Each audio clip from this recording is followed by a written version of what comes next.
feature. Hey, You're the feature. it's Zoe with Paranormal Extraction, and yes, we are the new supernatural light workers. Vic is over here, you can't see him. Anyways, we wanted to start this video and just kind of explain a little bit about what's going on. Obviously, we're not behind our job at the haunted warehouse. We are sitting under a tree because we kind of want to explain it. I'm going to try to get him over here. Hang on. So we kind of parked our car, and I've already done kind of an interior part of the building, okay, and I spoke about that before. I'm going to be putting all of those things, hi, and we only do one take, remember? And so over at that location, we were called in, and this is a job. I don't know what I just said, because we're just kind of like, woo, today. And there has been a gray mass, okay, that everybody sees in the back area of the warehouse, okay? Now, I did film one of the girls that works there. I got very lucky to do that in the break room. And in the break room, a clock has fallen off the wall, but there's no way that there's a shelf that it would actually fly to the floor on a diagonal. Okay, so there's been a clock on the wall. There has been disturbances in the back and a gray mass that shows up all over the place. Now, inside where the shopping area is, there has been really strange things going on in there. During Christmas, they have all the dolls in one section, you know, for all the kids, and a lot of them are like talking dolls. And so that aisle would blast off, and all of the dolls would start talking at once. And then someone would go down the aisle, and they'd all stop talking, and they'd go down to the other thing. So that was another thing. So that happened in there. Now, which is interesting. This is very interesting. I think all of you guys are going to want to know about.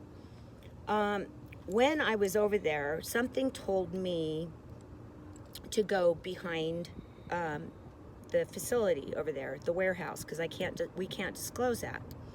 And so went over there, Vic. Now I can see you. To the place where I was called. Believe it or not, that's what happens. And I realized that I had lived right behind the wall, okay, of where Big Lots is at. Now, last year, I just want to do a little bit on this.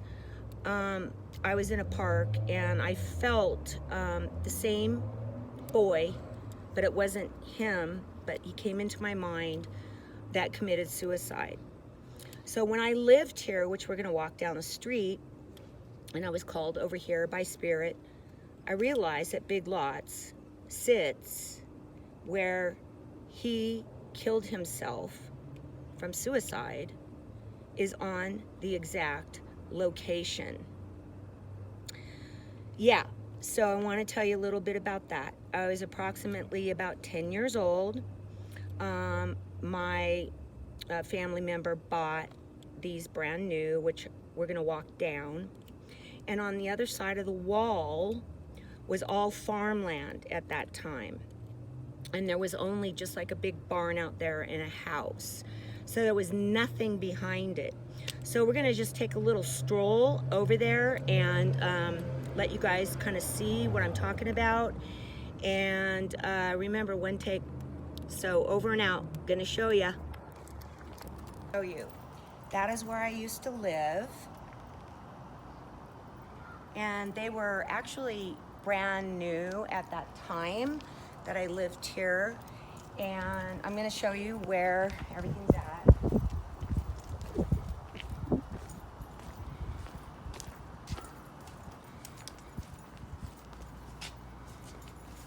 So obviously these were my stairs, and we had a little garden in here, but this is where the boy lived, is there. And we would communicate between that window and that window.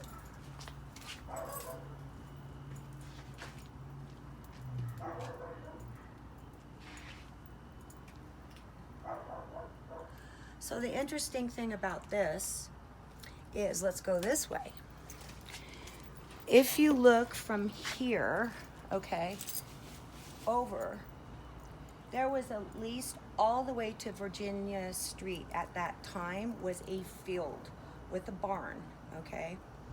And when he came down the stairs one day, he was a little older than me, I was about 12, he told me, I'm gonna kill myself. And I was just like, oh, come on, you know, I mean, you're 10 years old. And he told me that like 3 times, okay? So I went out to play in the field because that's where I played, and then I had forts, and, you know, I was a tomboy. Oh yeah, right, of course. And there's a ditch over there, and I'll probably start crying.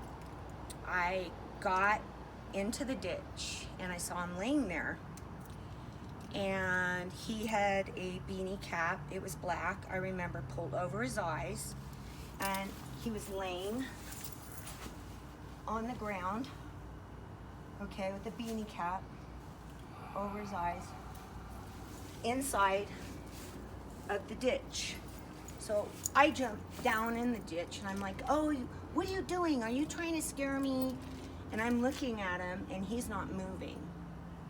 And I'm going, and I'm looking over and I see a gun, okay, and I see blood coming outside of his beanie cap.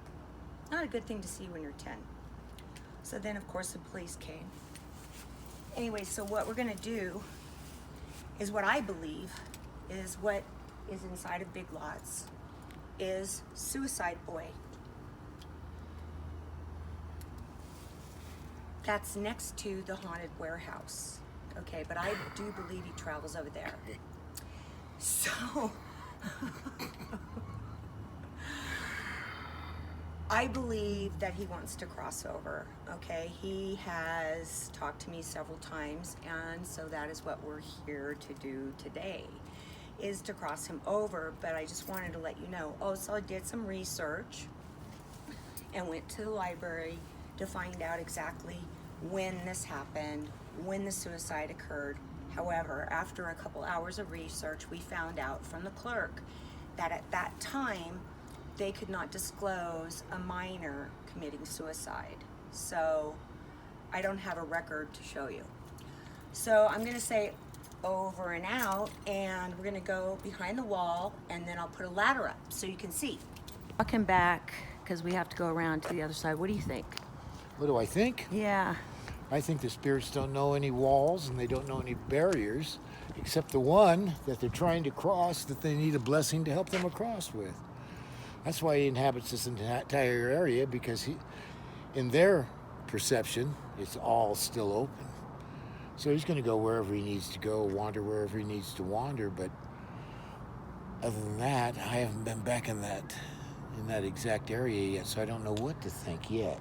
Well, I'm just keeping my mind and my heart open for whatever this child needs. We're going to see that he receives. I just find it really interesting how Spirit always leads me to where we need to go, you know, and just so happens, you know, I got this job, which I've already said the word, but no one knows where it's at, okay, over there. And then I realized what everything was going on. So, I don't know.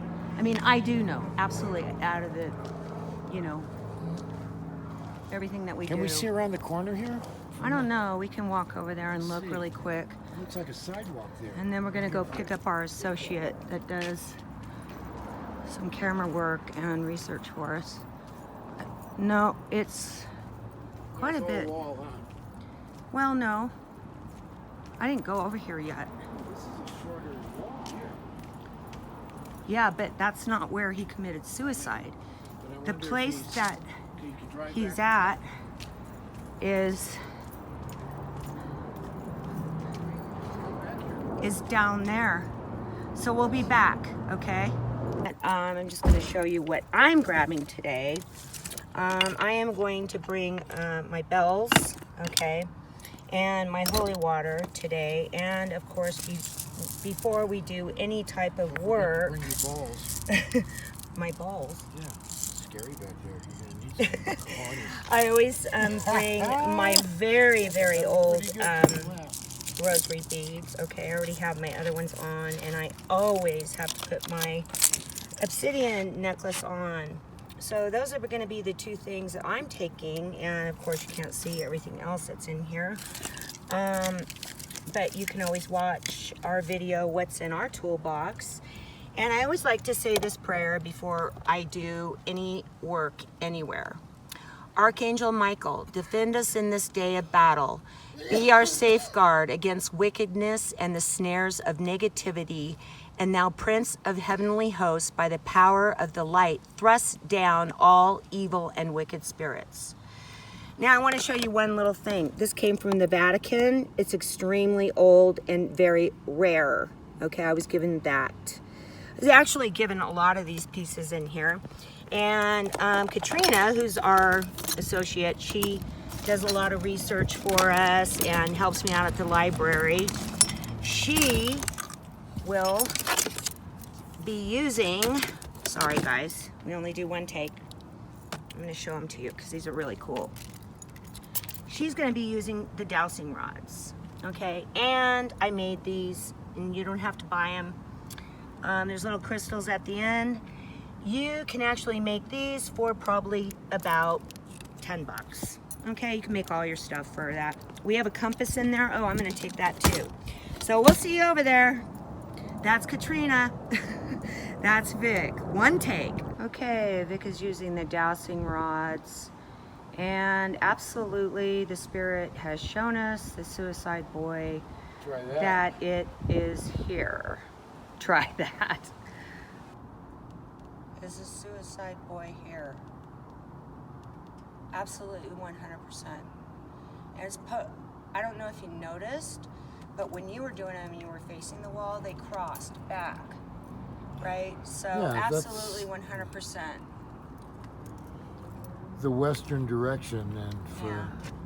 me, Yeah. that is the beginning place on the medicine wheel. So I face west to honor that direction first. Then my plan was to turn all the alternate directions, but he's in the spirit world. I know. That's the place we come from and the place we come in. The west is a portal for that, for spirits. So we're gonna actually do the ceremony outside, and we can't take you inside for the next one. And we're continuing on. Thanks, over now.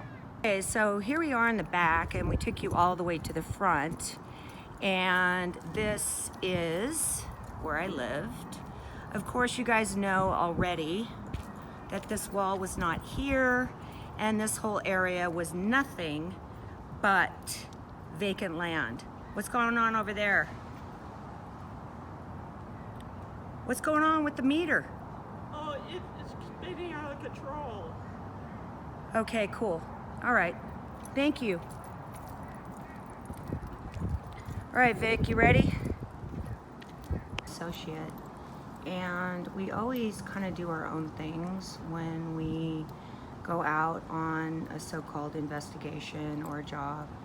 And we both think, and then we come together to perform whatever we need to perform. So he sits by himself, not like me where I'm running around all over the place, and he does his thing, and then we meet up.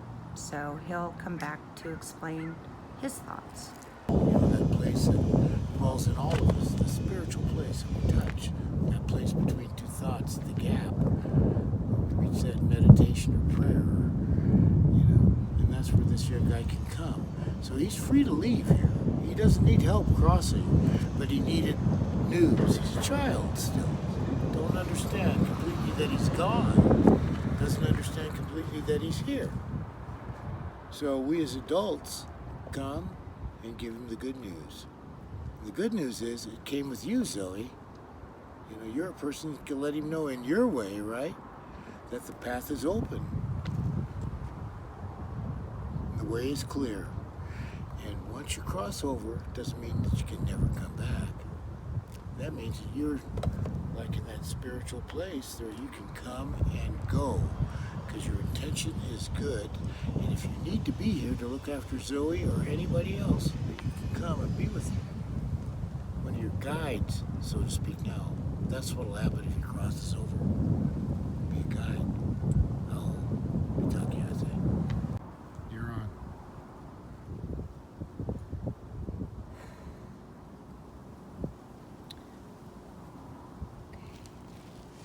I'm supposed to do something different. I'm supposed to lay with him where he was at. Vic.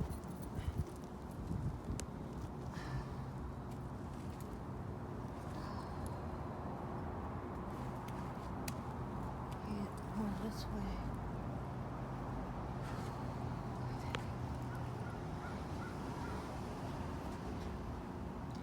Makaina unchimaka. Tunkashlate wakontonga. Wea piata waziata hayampa. Ito kaga oyatechi. Che wanagi. We open this portal here for this woman. She'd be grounded with her mother. The spirit soar with her grandfather. And she lays here in the first earth here. Call in the blessing of all the directions, but especially Makaina Unchimaka, our mother. She makes connection with her now. Aho mitakiase. I am really, really emotional right now.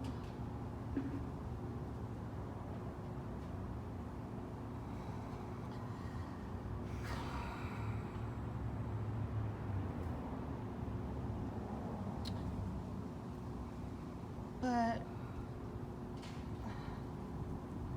part of me doesn't want him to go, and a part of him doesn't want me to go. And it's kind of like when someone dies, that feeling of grief. And I'm experiencing grief. And I'm really happy that he's left.